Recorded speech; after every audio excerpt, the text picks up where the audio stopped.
Assalamualaikum warahmatullahi wabarakatuh. Ketemu lagi dengan Pradasana Vlog. Jadi hari ini saya pakai dari Pradipa Hijab yang grape atau classic grape.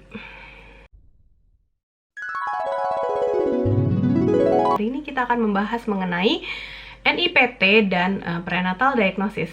Nah, jadi pada beberapa keadaan di mana pasangan-pasangan yang akan melakukan deteksi defek pada fetal atau janin, apakah janin tersebut memiliki adanya gangguan gagal perkembangan atau adanya abnormalitas genetik, atau untuk menilai perkembangan fetus secara keseluruhan, atau hanya untuk menilai apakah kemungkinan adanya komplikasi kehamilan seperti abnormalitas plasenta atau bentuk uterus yang abnormal. Biasanya orang-orang yang dianjurkan adalah pada usia ibu yang lebih dari 35 tahun, adanya riwayat kehamilan atau keluarga dengan penyakit genetik, misalnya adanya Down syndrome atau defek neural tube, atau pada keadaan di mana gangguan tabung saraf itu tidak tertutup. Bisa juga adanya penyakit berbahaya pada ibu, atau adanya keadaan yang abnormal pada saat pemeriksaan USG atau screening dari serum maternal atau screening dari serum ibu. Jadi keadaan-keadaan tersebut dokter akan menyarankan untuk dilakukannya screening. Nah, screening ini bermacam-macam. Ada yang tidak invasif atau yang sangat ringan seperti USG. Bahkan bisa juga dilakukan screening yang super invasif atau dilakukan pengambilan bagian dari janin pada saat ibu tersebut masih mengandung. Nah, sebetulnya gunanya untuk apa sih? Yaitu tadi, ketika sudah terjadinya kehamilan dan pasien tersebut mengetahui adanya kemungkinan dari kegagalan atau gangguan dari si janin tersebut, keadaan janin tersebut, maka pasangan tersebut akan disarankan untuk dilakukan screening lebih lanjut, yaitu seperti yang nanti akan saya sebutkan. Nah, biasanya pasien-pasien yang tidak dilakukan PGTA atau PGT apapun, jadi kan kita tidak tahu tuh bagaimana keadaan si embrio tersebut. Nah, itu bisa dilakukan screening yang seperti ini.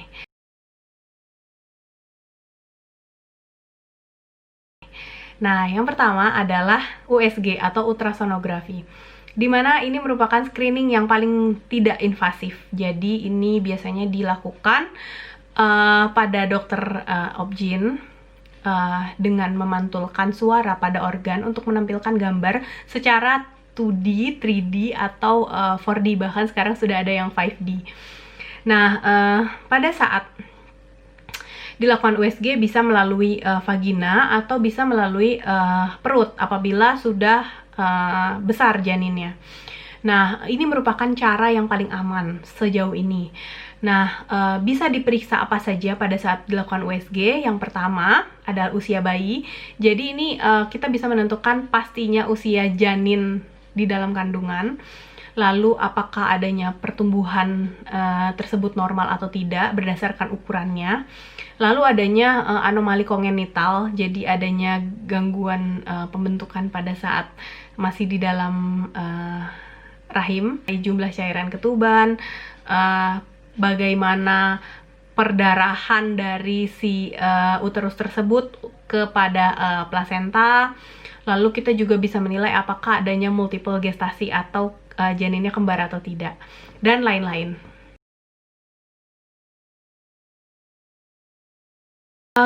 Amniosintesis.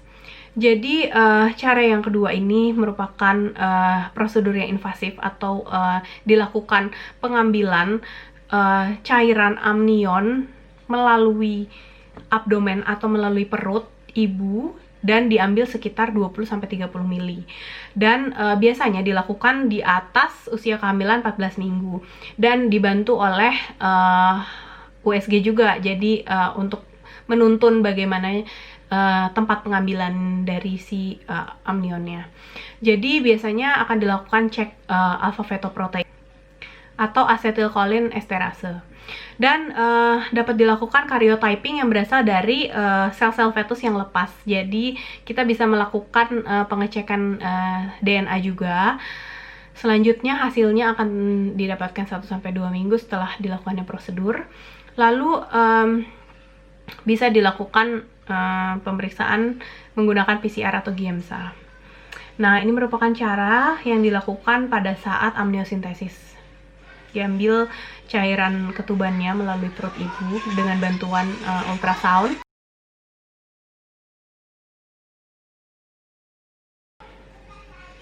Nah, yang ketiga adalah chorionic villus sampling, di mana ini merupakan cara yang lebih menegangkan. Jadi dimasukkan jarum ke dalam perut ibu atau vagina hingga bagian dari sel plasenta atau organ plasenta, di mana diambil sekitar 5-30 mg jaringan Villi, dan faktor resikonya itu memang lebih banyak, terjadinya error lebih banyak dan resiko keguguran lebih banyak. Dilakukan pada usia kehamilan yang lebih muda untuk menilai adanya defek dari si janin tersebut atau adanya gangguan dari si janin tersebut. Ini merupakan cara dari chorionic villus sampling. Jadi bisa dilakukan pengambilan sampel atau vili-vili atau calon plasenta.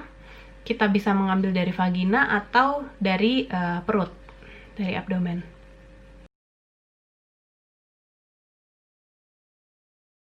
Selanjutnya cara yang keempat adalah chordosentesis atau percutaneous umbilical blood sampling, di mana pemeriksaan ini dilakukan untuk menilai darah bayi atau darah fetus yang dimulai dari usia kehamilan 14 minggu dengan menusuk jarum dengan arahan USG langsung ke tali pusat dari si janin tersebut untuk menilai analisa sitogenetiknya juga. Jadi untuk menilai kromosomnya, genetiknya dari sel-sel yang ada dari si sel darah bayi tersebut. Hanya saja cara ini meningkatkan kematian janin yang lebih tinggi dibandingkan amniosintesis. Ambil dari tali plasentanya, lalu ditusuk dari perut ibu. Ada juga cara yang tidak invasif atau kita bisa melakukan screening dari serum maternal atau darah ibu.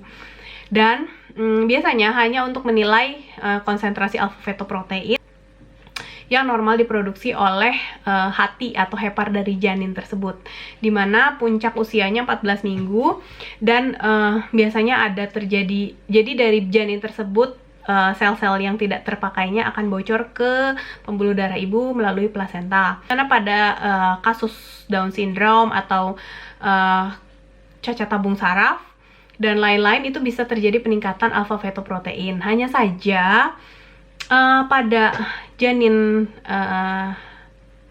kembar itu kita tidak mengetahui janin mana yang memiliki kelainan. Jadi biasanya ini hanya berguna pada kehamilan dengan janin yang tunggal. Dan dibutuhkan pemeriksaan lebih lanjut. Jadi harus ada konfirmasi lagi dengan menggunakan amniosintesis. Nah, jadi non-invasive prenatal screening ini yang biasanya sangat difavoritkan pada ibu-ibu yang zaman sekarang, dimana sel dari janin tersebut akan masuk melalui plasenta yang biasanya dimulai sejak usia kehamilan 4-6 minggu setelah konsepsi, dan diperiksa menggunakan metode FISH atau fluorescence in situ hybridization atau bisa juga PCR. Sebenarnya agak sulit untuk menentukan apakah itu memang kelainan dari janin tersebut atau memang dari ibu. Jadi false positifnya itu juga termasuk tinggi. Dimana yang kita cek adalah free fetal DNA, jadi sel-sel sisa dari DNA janin, yang mana memang cukup baik untuk mendeteksi adanya trisomi atau seperti kita ketahui sindrom Down dan semacamnya. Nah, ini merupakan cara dari NIPT atau non-invasive prenatal testing. Jadi, kita bisa mengambil dari darah ibu saja, diambil, lalu dilakukan ekstraksi DNA, lalu kita cek analisis fetal dari sinyal DNA-nya, dan kita bisa cek apakah adanya potensi risiko. Kesimpulannya, pemeriksaan ini dilakukan ketika sudah ada kehamilan. Jika belum, maka sarannya adalah dengan melakukan PGT atau Pre-Implantation Genetic Testing, seperti minggu lalu sudah saya jelaskan. Nah, selanjutnya, pemeriksaan prenatal itu memang atau pemeriksaan pada saat sebelum lahir atau pada saat janin masih dalam kandungan itu ada yang invasif dan yang tidak invasif. Invasif itu dilakukan dengan cara melakukan sesuatu terhadap janinnya secara langsung, dimana memang metode invasif itu lebih baik hasilnya, namun dapat membahayakan janin. Seiring perkembangan teknologi, pemeriksaan PGT pada saat IVF atau bayi tabung dan NIPT atau non-invasive prenatal testing lebih sering dipilih dibandingkan untuk pemeriksaan invasif. Segitu dulu, semoga informasi ini berguna bagi kita semua. Assalamualaikum warahmatullahi wabarakatuh.